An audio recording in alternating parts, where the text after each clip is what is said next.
না আমি বলিনি একবার, কী করে তোমার ভুল বলে, তাহলে কোনো ভুল বলে? হাউ স্ট্যান্ড এটা? আর দেখো কে লেগে যাবে, লিবারেলও লেগে যাবে। তোমাদের সঙ্গে পঞ্জাববাবুর কথা হয়েছে নাকি? ইদানিংকালে করছেন উনি বিভিন্ন ডিজিটাল মিডিয়ার কাজকর্ম করছেন, উনি একটা স্লটের জন্য এসছেন।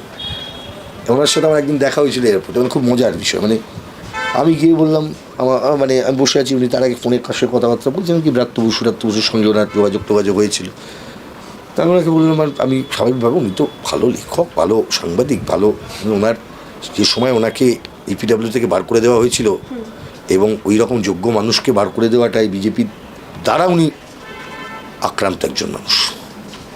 কিন্তু বুঝতে হবে তো, শুধু আক্রমণটা বিজেপির দ্বারা হলো আর আপনি এখানে এসে সেই আক্রমণকারী ছোট এভেলের কাছে চলে গেলেন।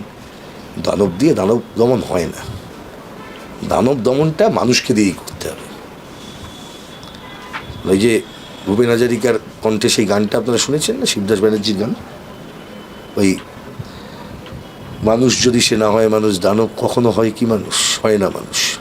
দানব কখনো যদি হয় মানুষ, লজ্জা কি তুমি পাবে না?